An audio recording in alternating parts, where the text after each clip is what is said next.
بسم اللہ الرحمن الرحیم، السلام علیکم ورحمۃ اللہ وبرکاتہ۔ آج ہم پڑھیں گے قرآن حکیم کی سورۃ البقرہ، اس کی آیت مبارکہ 221۔ شروع کرتے ہیں۔ بسم اللہ الرحمن الرحیم۔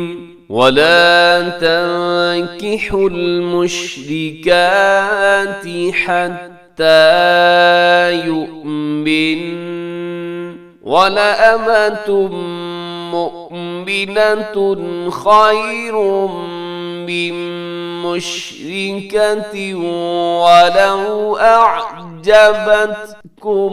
جی اس آیت مبارکہ کے اندر سب سے پہلے وَلَا تَنكِحُوا، یہاں نون ساکن ہے، تنکحل میں نون ساکن کے بعد کاف ہے، یہاں پہ آپ اخوا کیجئے گا۔ وَلَا تَنكِحُوا الْمُشْرِكَاتِ، مشری شین کے اندر ایک صفت ہوتی ہے تفشی، جس میں آواز پھیل جاتی ہے، اور اس کے بعد جو را ہے را باریک ہوگی، اس کے بعد جو کاف ہے کاف بھی پتلا پڑھا جائے گا۔ ایک ہوتا ہے کاف، ایک ہوتا ہے قاف، جس کے اوپر دو نقطے ہوتے ہیں جو ہمیشہ موٹا پڑھا جاتا ہے، اور یہ جو کاف ہے یہ ہمیشہ باریک پڑھا جاتا ہے۔ مشرکانتی، آگے تا کے اوپر تشدید ہے، کھڑا زبر بھی ہے، تو مضبوطی کے ساتھ اس کو تھوڑا سا لمبا کر کے پڑھیے گا۔ یؤمن، یا پیش حمزہ یو جھٹکے کے ساتھ بولیے گا، اور اس کے بعد جو وقف آپ کریں گے تو نون کے اوپر تشدید کی وجہ سے غنہ بھی کریں گے، کیسے؟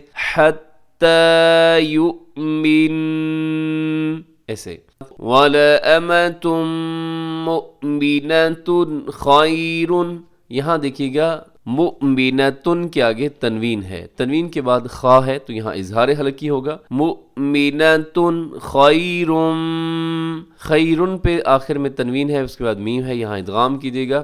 خیر، خیر، اور اس کے بعد پھر نون ساکن ہے، من میں نون ساکن، نون ساکن کے بعد پھر میم، یہاں بھی ادغام کر دیجیے گا۔ من مشرکتی ولو، اب مشرکتیوں یہاں پر بھی ادغام ہے غنے کے ساتھ، کیونکہ یہاں مشرکتن پہ تنوین کے بعد واو، اور واو یرملون میں سے ہے تو یہاں بھی ادغام کر دیجیے گا۔ مم مشرکتیوں ولو اعجبتکم، اعجبتکم، یہاں رموز اوقاف میں سے جیم ہے، یہاں وقف کر دیجیے گا۔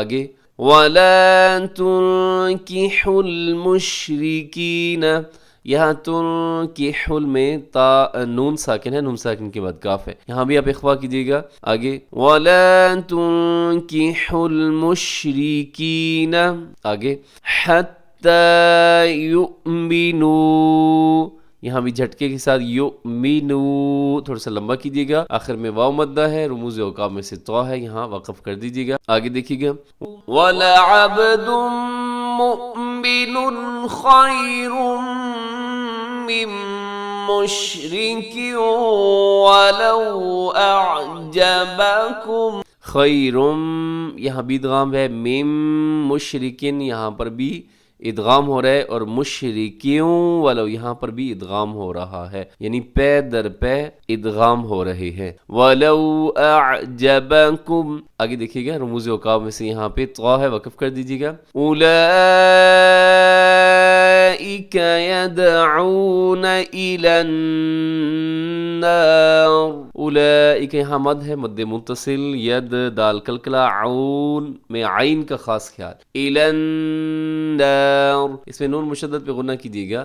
واللہ، لفظ اللہ کو موٹا پڑھیے گا کیونکہ اس سے پہلے واو کے اوپر زبر ہے، زبر ہو یا پیش ہو تو لفظ اللہ پر پڑھا جاتا ہے، موٹا پڑھا جاتا ہے۔ یدعو الی الجنۃ، جنۃ نون مشدد پہ غنہ ہے، والمغفرات میں را موٹا پڑھا جائے گا، والمغفرات بإذنہ، اور بإذنہ لیکن وقف کیا تو بإذنہ۔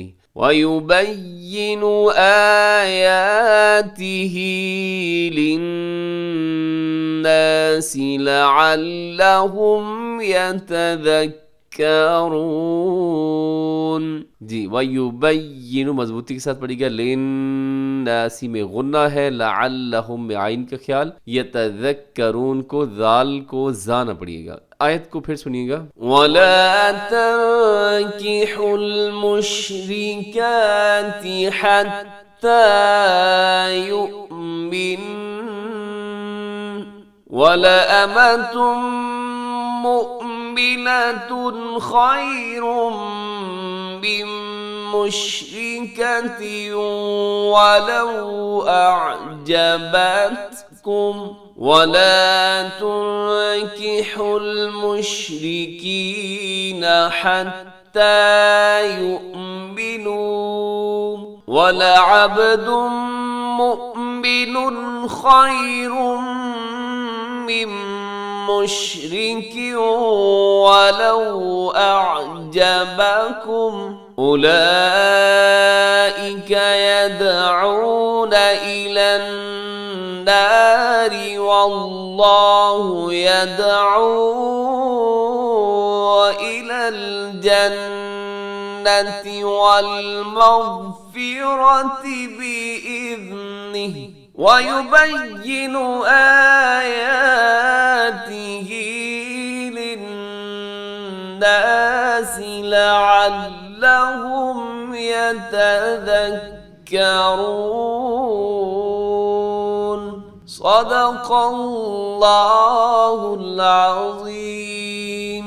اب اس آیت مبارکہ کا ترجمہ سماعت کر لیجئے۔ وَلَا اور نہ تنکحوا تم نکاح کرو المشرکاتی مشرک عورتوں سے حتی یہاں تک کہ یؤمن وہ ایمان لے آئیں ولامۃ اور البتہ لونڈی مؤمنۃ مومنہ ایمان والی خیر بہتر ہے من مشرکۃ مشرکہ عورت سے ولو اور اگرچہ اعجبتکم وہ اچھی لگے تم کو ولا اور نہ تنکحوا تم نکاح کر کے دو المشرکین مشرک مردوں کو حتی یہاں تک کہ یؤمنوا وہ ایمان لے آئے ولعبد اور البتہ غلام مؤمن مومن خیر بہتر ہے من مشرکن مشرک مرد سے ولو اور اگرچہ اعجبکم وہ پسند آئے تم کو اولئک یہ لوگ یدعون بلاتے ہیں الی النار آگ کی طرف واللہ اور اللہ یدعو بلاتا ہے الی الجنت جنت کی طرف والمغفرت اور بخشش کی طرف بِإِذْنِهِ ساتھ اپنے اذن کے وَيُبَيِّنُ اور بیان کرتا ہے آیاتہ اپنی آیات لِلنَّاسِ لوگوں کے لیے لَعَلَّهُمْ تاکہ وہ یتذکرون نصیحت پکڑیں نصیحت حاصل کریں۔ اس آیت مبارکہ کا تھوڑا سا مفہوم سمجھیے گا کہ اس آیت کریمہ کے اندر اللہ رب العزت نے منع فرمایا ہے کہ تم نے مشرک عورتوں کے ساتھ نکاح نہیں کرنا۔ ہاں اگر وہ مسلمان ہو جائے تو پھر ان سے نکاح کیا جا سکتا ہے، بھلے وہ مشرک عورتیں حسن و جمال کے اندر بہت بڑی ہوئی ہوں یا مال بھی ان کے پاس زیادہ ہو، لیکن اس کے باوجود تم نے ان سے نکاح نہیں کرنا۔ اگر ہاں کوئی ایسی ایمان والی کوئی لونڈی مل جائے تو یہ ان عورتوں سے مشرکہ عورتوں سے زیادہ بہتر ہے کہ تم اس ایمان والی لونڈی کو اپنے نکاح میں لے لو۔ اسی طرح مردوں کو اللہ رب العزت نے فرمایا کہ تم نے اپنی عورتوں کا نکاح بھی مشرک مردوں کے ساتھ نہیں کرنا۔ اس کی وجہ اور علت اللہ نے یہ بیان فرمائی ہے کہ پھر مشرکین کے ساتھ اگر زیادہ میل جول اور یہ تعلقات رکھے تو نتیجہ یہ ہوگا کہ وہ مشرک لوگ تمہیں دوزخ کی طرف لے کر جائیں گے، جبکہ اللہ رب العزت چاہتے ہیں کہ اللہ تمہیں جنت میں داخل فرمائے، اور اس لیے اللہ تمہیں جنت کی طرف بلاتا ہے، مغفرت کی طرف بلاتا ہے۔ تو اس کے ساتھ ہی ہمارا آج کا سبق مکمل ہو گیا۔ دعا میں یاد رکھیے، خوش رہیں۔ السلام علیکم ورحمۃ اللہ وبرکاتہ۔